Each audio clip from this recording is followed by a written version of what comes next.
1947 से भारत आजाद हुआ था, लेकिन दुनिया उस समय दो महाशक्तियों के बीच बंटी हुई थी। एक तरफ अमेरिका, दूसरी तरफ सोवियत संघ।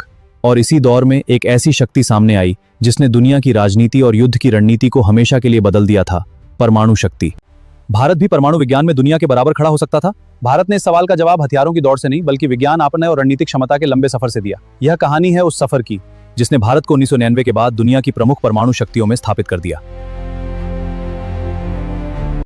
भारत के परमाणु कार्यक्रम की नींव आजादी के शुरुआती वर्षों में रखी गई। वैज्ञानिक डॉ होमी जहांगीर भाभा इस कार्य को सफलता मिलने में से थे। भारत ने परमाणु ऊर्जा को केवल सैन्य शक्ति के रूप में नहीं देखा। शुरुआती लक्ष्य था परमाणु विज्ञान का इस्तेमाल ऊर्जा अनुसंधान और देश के विकास के लिए करना। 1948 में एटॉमिक एनर्जी कमीशन की स्थापना हुई।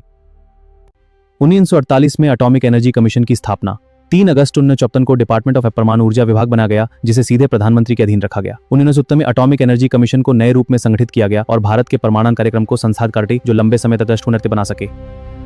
भारत के सामने सबसे बड़ी चुनौती थी तकनीक और संसाधनों की सीमित उपलब्धता। परमाणु क्षेत्र में दुनिया की उन्नत तकनीक कुछ चुनिंदा देशों के पास थी। भारत ने इसलिए अपने वैज्ञानिक संस्थानों, रिएक्टरों, ईंधन चक्र और अंशदा को धीरे धीरे विकसित किया। परमाणु ऊर्जा विभाग के अंतर्गत अनुसंधान, यूरेनियम संसाधन और पुनर्संसाधन जैसी क्षमताओं पर काम हुआ।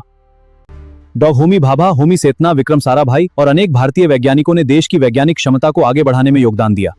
भारत का लक्ष्य साफ था, अगर बाहरी दुनिया तकनीक नहीं देगी तो भारत अपनी क्षमता खुद विकसित करेगा। 18 मई 1974 राजस्थान के पोखरण में भारत ने अपना पहला परमाणु परीक्षण किया। भारत ने इसे पीसफुल न्यूक्लियर एक्सप्लोजन के रूप में प्रस्तुत किया। यह घटना भारत के परमाणु इतिहास में एक निर्णायक मोड़ थी। दुनिया को पता चला कि भारत ने परमाणु क्षेत्र में महत्वपूर्ण वैज्ञानिक और तकनीकी क्षमता हासिल कर ली है, लेकिन इसके बाद भारत को अंतर्राष्ट्रीय स्तर पर गंभीर दबाव और प्रतिबंधों का सामना करना पड़ा। रोक लगाओ, परमाणु प्रसार रोके। परमाणु तकनीक और सामग्री की आपूर्ति पर नियंत्रण बढ़ा और न्यूक्लियर सप्लायर्स ग्रुप यानी एनएसजी के गठन की दिशा में कदम उठे। 1974 के बाद भारत के लिए परमाणु क्षेत्र आसान नहीं रहा। कई देशों ने तकनीकी सहयोग सीमित किया, लेकिन इसी कठिन दौर ने भारत के वैज्ञानिक संस्थानों को अपनी क्षमताएं विकसित करने के लिए मजबूर किया। परमाणु ईंधन, भारी पानी, रिएक्टर तकनीक और अन्य आवश्यक क्षेत्रों में स्वदेशी क्षमता विकसित करने की कोशिश तेज हुई।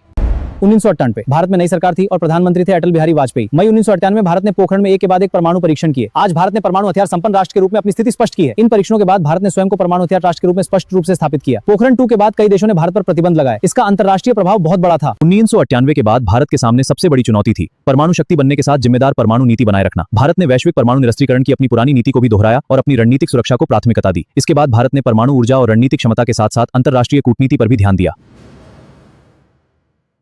1948 में शुरू हुई एक वैज्ञानिक यात्रा 1954 में संस्थागत रूप लेती है। 1974 में दुनिया का ध्यान भारत की ओर खींचती है, प्रतिबंधों के दौर में आत्मनिर्भरता सीखती है और 1994 में भारत को दुनिया की